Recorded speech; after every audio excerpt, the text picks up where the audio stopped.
Good morning and welcome to 5 to Thrive. My name is Rebecca Matthews. I am the transformation coach and the founder of the Mind and Body Co.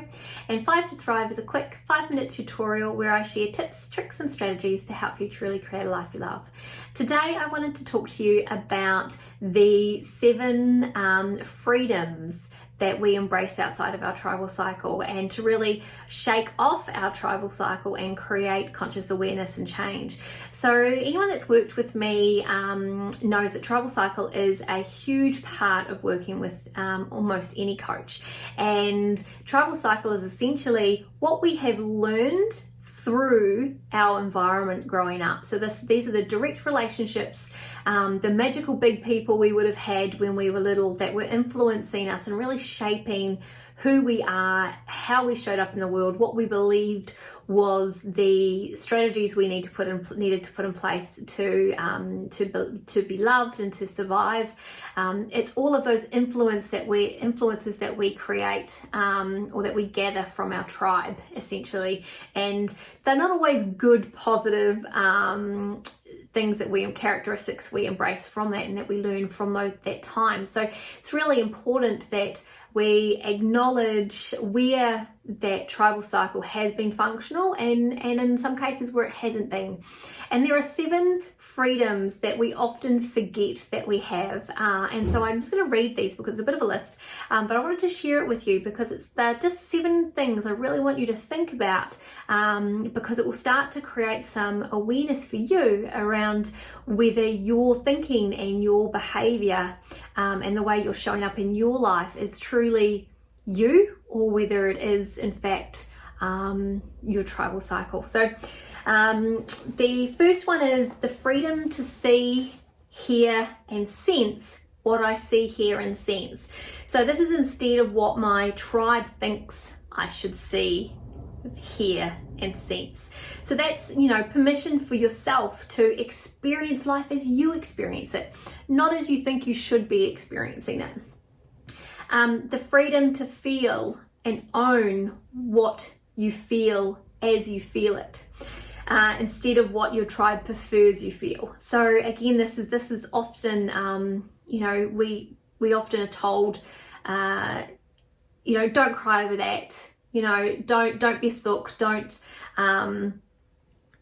there's no point getting upset over that, or, you should share or you shouldn't share, or, oh my gosh, there's just so many things that fall into this. So it's really about, when you feel something, knowing that you can feel it, that you don't have to pretend that you don't. You don't have to ignore those feelings, and that you can name them and feel them and embrace them, and they are your own and nobody else can take that away from you. The freedom to think what you think when you think it, instead of what your tribe prefers you think. So this talks to,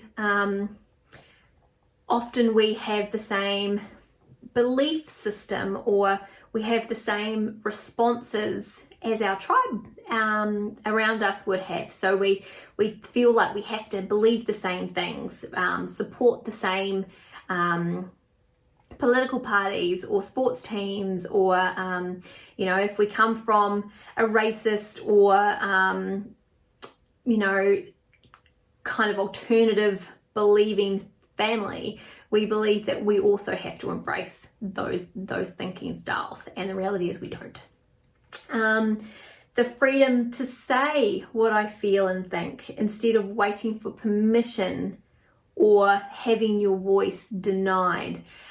So again, it comes back to being able to acknowledge that you are different, you are unique, you are your own person, and that if you have something to say or something to share, or you feel some way, then speak up, have a voice. Your voice matters, and you should certainly have the freedom to believe that and to follow through on that.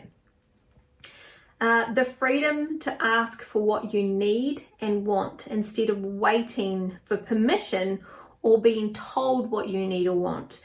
I think that one's fairly self-explanatory. We often grow up being told what we want and not asked what we want. being told what our needs and what our wants, and not being asked what are our needs and what are our wants. And they are very different. The freedom to question, doubt, and challenge the tribal assumptions instead of having to always fall in line and behave and do what everyone around us is doing. And the freedom to take risks on your own behalf instead of guiding and guarding and protecting the tribe's fears. So an example of this may be that your parents may have deeply rooted fears about adventure or risk taking, or going off and experiencing certain things in your life. You may not share those fears.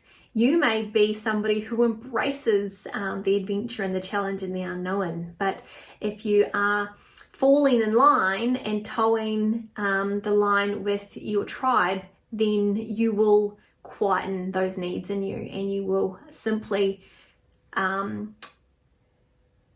guard and protect the fears of the people around you and of your tribe. So they are the 7 freedoms to start thinking about. So really quickly, the freedom to see, hear, and sense what you see, hear, and sense. The freedom to think what you think as you think it.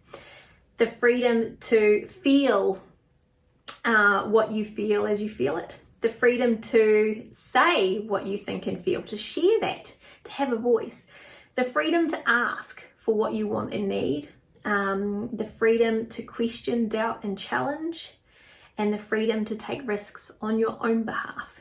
So they are some really key things to just start thinking about.